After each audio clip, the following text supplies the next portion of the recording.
cut that off. Hard cut. I just want to look at a man for a moment.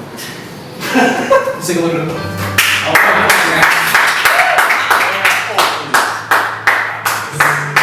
Ooh, wow. Wow, there we go. You guys, new bittersweet and glow. Ooh, gosh. So that's James Taylor, and it's like the show is like mostly about like female singer-songwriters. But when the fuck else am I going to talk about James Taylor? I don't know what else I'm going to do. He's probably the most prominent like male singer-songwriter of the early '70s. I want to talk about him because he's so strongly connected with the other artists that we're talking about tonight. Also because I think over the years, I don't know, I've been kind of a vocal like as not liking James Taylor that much.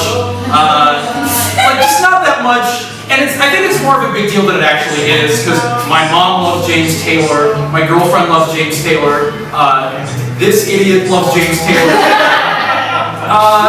And when I was preparing for the show, I realized that I've never really sat down and listened to an entire James Taylor album. So that's not fair to poor old or young James here. So I decided I listened to 3 James Taylor albums. I was getting ready for the show. I listened to 3. I listened to Sweet Baby James. I listened to Mudslide Slim and the Blue Horizons follow-up, and I listened to the album JT from 1977. And I feel like this would give me a pretty fair cross-section of James's most popular. After listening to all these albums, I decided to list just like my various feelings about his albums, and I'm calling it the Sean Rose Inventory of Feelings. Featuring James Taylor. So here's the first feeling. Feeling number 1.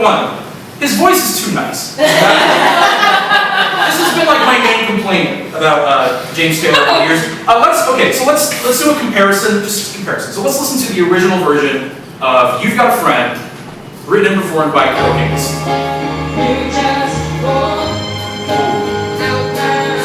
This is like.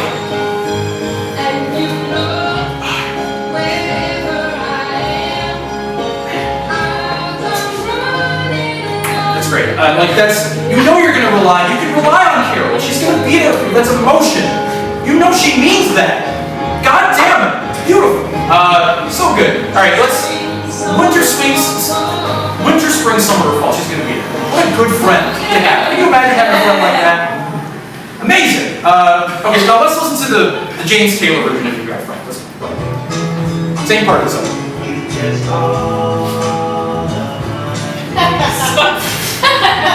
Do you feel the difference? Like, listen to this. Listen to this guy.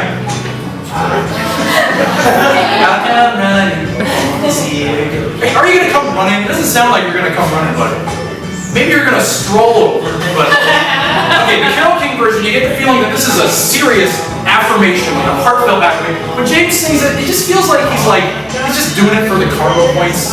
Like he knows he's being a good person saying this, and he's giving you like a wink wink. It's like, okay, you know those people who like tweet pictures of themselves giving homeless people food, and they're like smirking and say, "Man, I'm gonna get some good karma out of this." You know, like this good karma will come. Leaves a homeless guy food. Like that's what his voice is like. It's kind of like. But at the same time, I want to caveat. I understand why this song is, why James's version was the big hit, was the #1 hit. It's a little, quieter. It's a little less dramatic than Carole King's. He understands. You've already been through some rough times. She's got to put a little wet towel on your head. She's playing little things like, "Sit down. I'm gonna play a little. Calm down. Everything's gonna be okay." I can't deny the appeal of that. I mean, Carole King's version will make you cry, and James's version will drive you to tears. I was really happy with that little bit. Whoop-de-doo. But my second feeling, he seems like kind of an asshole. Alright, let's listen to this song. This is a song called "Love Has Brought Me Around." Let's listen to the first couple lines of this song. Don't come to me with your sorrows anymore. Whoa. I don't need to know how bad you're feeling. Oh, fuck you, dude! You don't know how bad. That's the song right before "You've Got a Friend" on the album. What the fuck is wrong with you, dude? What are you telling me? That's why I don't. Okay, James. What? How do you feel about me, James? Don't give me that look. Alright, let's hear, okay, here's another song. There's some other interesting, okay, this is a song from Sweet Baby James, it's called Steamroller. Can we play just a little bit of this? I just don't know what's going on with this. While I'm seeing it turns up, What? a churn, a burning phone. Alright, stop. A churn and a burning phone. Stop. Alright, here's another song he has, it's called Oh Baby, Don't You Loose Your Lip on Me. What? Play this song. Don't you lose your lip on poor old loving man, Vicky. Shut the fuck up! Poor old loving man, JT. I thought you were supposed to be nice, James. No! Is that a human moment? Oh, good lord. Okay, now it's worth mentioning that James Taylor was romantically linked with a couple of other singers we've talked about. He dated Joni Mitchell for a few years, but he broke up with her. Several songs on her album Blue are exclusively about him. Who said really? Oh, yes, Bobby, yes. Bobby can't deal with this tonight. Then he married Carly Simon, we talked about earlier. You're So Vain was not about him. She said that in an interview, by the way. But he did write a song about her. It was this song. Whenever I see your smiling face, I smile myself, 'cause I love you. So I guess they were happy, right? But then Carly Simon felt like he was torn too much and he didn't spend enough time with his family. So she said, hey, spend more time with the family and stop going on tour or we're gonna get a divorce. And you know what he did? He recorded an album with this title. Dad Loves His Work. And then they got divorced. What the fuck? What? His smug look. Ugh. But then there's a song. Here's feeling number 3. Sweet Virginia 20G. Fucking rules out. This is a song on the left. Let's just play the song. Listen to this. Turn it up, turn it up. Turn it up.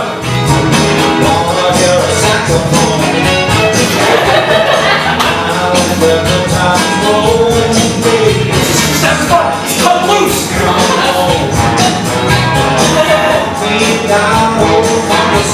I just love the song.